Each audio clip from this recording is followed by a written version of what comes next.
अस्सलाम वालेकुम class. Chemistry subject for 9th class lecture number 7 है।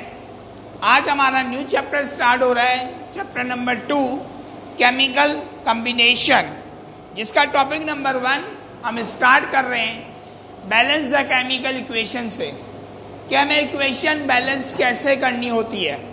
आज का हमारा टॉपिक है कि इक्वेशन को बैलेंस करना सीखेंगे। सबसे पहले आपको जो फर्स्ट क्लास में लेक्चर दिए गए थे उसमें आपको एलिमेंट्स के बारे में बता दिए गए थे।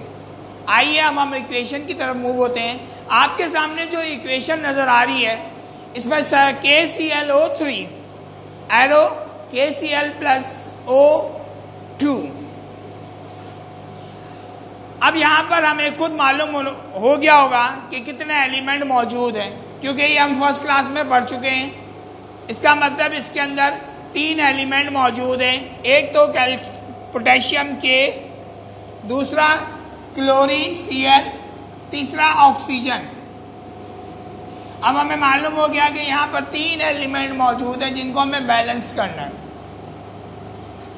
जब भी कोई भी इक्वेशन लिखी हुई आए आपके पास बैलेंस द केमिकल इक्वेशन, उसमें जो भी नीचे नंबर लिखे हुए आए उसको आपको रिमूव नहीं करना, ना ही कि इसमें रिमूव कर आप अपनी मर्जी से कोई नंबर लिखें, बल्कि जो नंबर चाहे यहाँ लिखा हुआ नजर आए चाहे यहाँ लिखा हुआ है, जैसे इक्वेशन आपको दी जाए उसके बैलेंस करें, जो नंबर लिखे हुए हों उसको आप रिमूव नहीं कर सकते। मिसाल के तौर पे यूं लिखी हुई इक्वेशन आपके पास कि इसको बैलेंस करें, तो इस 2 जो लिखा हुआ है इसको आप रिमूव नहीं कर सकते, ठीक है। तो जो भी नंबर लिखे हुए आएंगे उसको आप रिमूव नहीं करेंगे, पहली चीज। दूसरी चीज ये बात याद रखिएगा कि जब भी बैलेंस द केमिकल इक्वेशन करें, क्या इक्वेशन को चेक किया करेंगे इक्वेशन सही है या गलत है, क्योंकि ये हमारा रिएक्टेंट साइड होता है और ये हमारा प्रोडक्ट साइड होता है। एरो के बाद जो चीज है वो हमें हासिल होती है इनसे। ये कंपाउंड है जिसकी मदद से हमें ये हासिल हुआ है। अब यहाँ पर K लिखा हुआ है, K पोटेशियम है, हमें मालूम है। ये बात याद रखिएगा, जो चीज यहाँ लिखी हुई है वो चीज वहां होनी चाहिए। अब ऐसा नहीं है कि यहाँ पर मैंने Na लिख दिया सोडियम, अब मैंने यहाँ Na लिख दिया। अब यहाँ पर देखें कि रिएक्टेंट साइड पर क्या हमारा सोडियम Na यहाँ पर है जबकि यहाँ पर है ही नहीं। ऐसी कोई भी केमिकल इक्वेशन करेक्ट नहीं होती, ये केमिकल इक्वेशन रॉन्ग हो गई। क्योंकि याद रखिएगा केमिकल इक्वेशन जब भी बनती है तो वहां जो भी रिएक्टेंट साइड पर चीजें एलिमेंट होते हैं वही प्रोडक्ट पे होंगे। यहाँ पर K है तो वहां K क्यों नहीं है? अगर K नहीं है तो इक्वेशन गलत। जो एलिमेंट्स यहां पर होंगे वही एलिमेंट्स यहां नजर आने चाहिए। इसका मतलब Na नहीं है हमारा, तो यहां पर क्या है KCl। आपको एग्जाम्पल तौर पर मैंने ये बात समझाई है कि आपको मालूम हो कि इक्वेशन कैसे पता चलती है कि सही है या गलत है, या इक्वेशन पूरी कंप्लीट है या नहीं है। अगर यहाँ पर क्लोरीन है तो वहां देखे क्लोरीन है, यहाँ ऑक्सीजन है वहां देखे है, तो इसका मतलब ये इक्वेशन तो पहले हमने चेक कर ली सही है। पहले तो आपको ये सिखाई कि इक्वेशन सही है या गलत है, कैसे पता चले। अब आगे हम बैलेंस की तरफ जाते हैं। जब भी आप बैलेंस करें तो हमेशा याद रखिएगा एलिमेंट के स्टार्टिंग में अगर नंबर ना दिया हो, इक्वेशन में नंबर ही नहीं है शुरू से, तो आप यहां पर कोई नंबर लिख सकते हो। अगर ऐसा कोई कंपाउंड नजर आया तो इसके बीच में कोई नंबर नहीं आ सकता, ना कि इसके ऊपर। इसका मतलब कि हमारे पास कौन कौन सी जगह हैं जहां पर हम नंबर लिख सकते हैं। तो ये जगह है, ये जगह है और ये जगह है। अब आइए सबसे पहले हम मूव करते हैं कि K की तरफ देखते हैं K के कितने एलिमेंट है। अगर यहां पर देखें तो 1 है, तो इसका मतलब K कितना है 1 है। वहां देखें कहीं और है K, हो सकता है आगे भी इक्वेशन में कहीं K नजर आए, अगर ऐसा नजर आए तो दोनों को काउंट करेंगे। फिलहाल अभी आगे हम जाएंगे तो फिर आपको बताएंगे। फिलहाल इस इक्वेशन पे नजर रखें। के कितना है यहाँ पर 1 है, कुछ नहीं है तो क्या है 1 है। इस तरफ देखें के कितना है, बराबर में कुछ नहीं है तो क्या है 1 है। इसका मतलब कि के हमारे पास क्या है, बैलेंस है। उसके बाद सीएल की तरफ जाते हैं। देखें के के साथ सीएल है तो सीएल का बराबर में कुछ नहीं देखेंगे, बल्कि स्टार्टिंग यहां से देखेंगे। ये जो नंबर होगा, अगर मिसाल के तौर पे यहाँ 2 होता तो ये 2 जो है ये इसका भी है, ये 2 इसका भी है। क्लियर है? तो अभी कुछ नहीं है तो 1 ही काउंट होगा। ठीक है, अभी कुछ नहीं है तो यहाँ क्या काउंट होगा 1। तो क्लोरीन यहाँ पर 1 है, क्योंकि यहाँ स्टार्टिंग में देखेंगे यहाँ पर कुछ नहीं है तो 1 है, और यहाँ पे देखेंगे क्लोरीन का कुछ नहीं है तो 1 है। तो इसका मतलब क्लोरीन भी बैलेंस है। 2 एलिमेंट तो हमारे पास ऑलरेडी ही बैलेंस है। अब आते हैं, हम बात करते हैं ऑक्सीजन की तरफ। ऑक्सीजन यहाँ कितना है, अगर ऑक्सीजन की हम बात करें तो यूं देखें, यहाँ कितना है 1 3 जा 3, इसका मतलब ऑक्सीजन कितना है 3।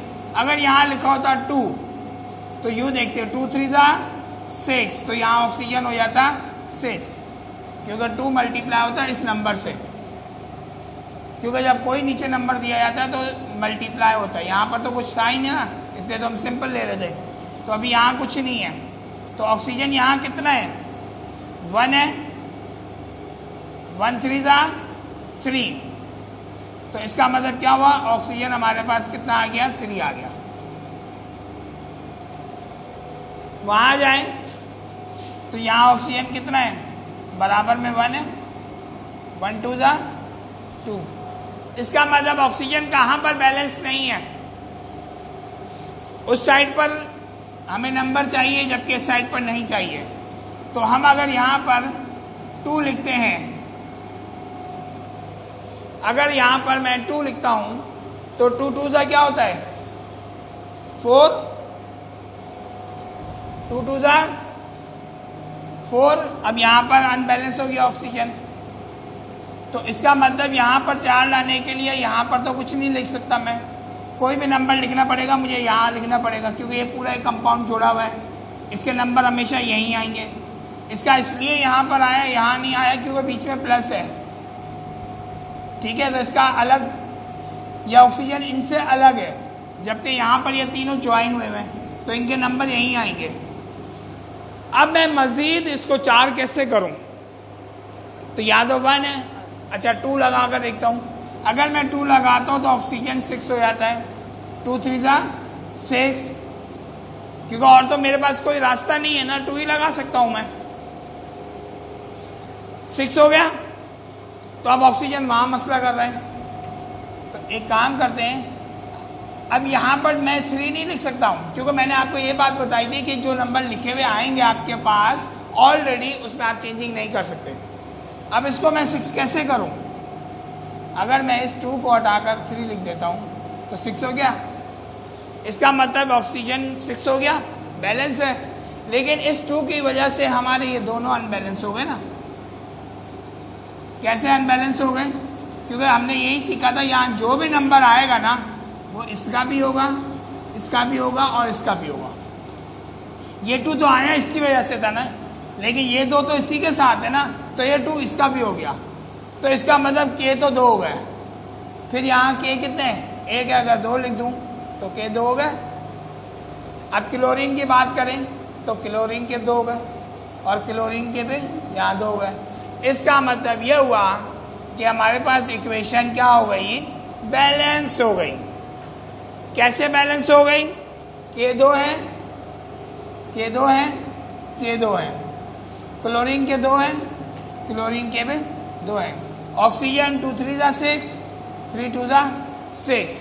आई होप के आपको बैलेंस द केमिकल इक्वेशन समझ आ गई कि हम एक एलिमेंट को बैलेंस करने के लिए हमें दूसरे एलिमेंट्स भी डिस्टर्ब हो जाते हैं। अब मजीद हम एक और इक्वेशन की तरफ जाते हैं बैलेंस करने के लिए।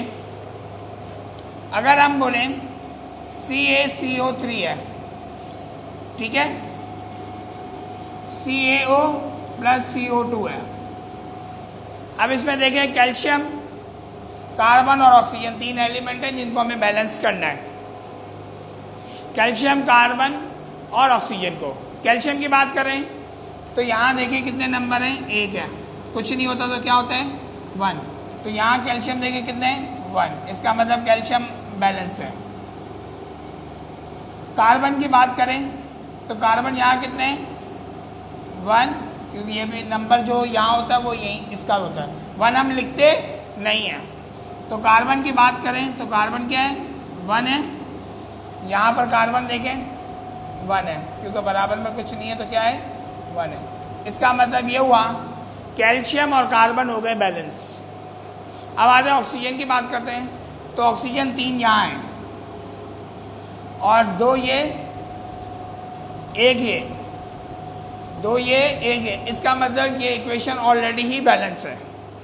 कभी कभी आपको इक्वेशंस ऐसी दी जाएंगी जिनको बैलेंस करना होगा, कभी कभी आपको खुद बोलेंगे चेक करें कि बैलेंस है या नहीं है, तो ऐसी इक्वेशन को चेक कर लिया हमने, ये ऑलरेडी क्या है बैलेंस है केमिकल इक्वेशन हमारे पास। आई होप कि आपको इक्वेशन बैलेंस करना आ गई है। अब आपको एक असाइनमेंट दिया जाएगा जो कि आपको व्हाट्सएप ग्रुप में भेजा जाएगा, जिसमें आपको बैलेंस द केमिकल इक्वेशन करनी होंगी कि किस तरीके से हमें केमिकल को बैलेंस करते हैं। तो आई होप कि आपको इक्वेशन बैलेंस करना आ गई होंगी कि किस तरीके से हमें बैलेंस करनी होती है इक्वेशन। Thank you class.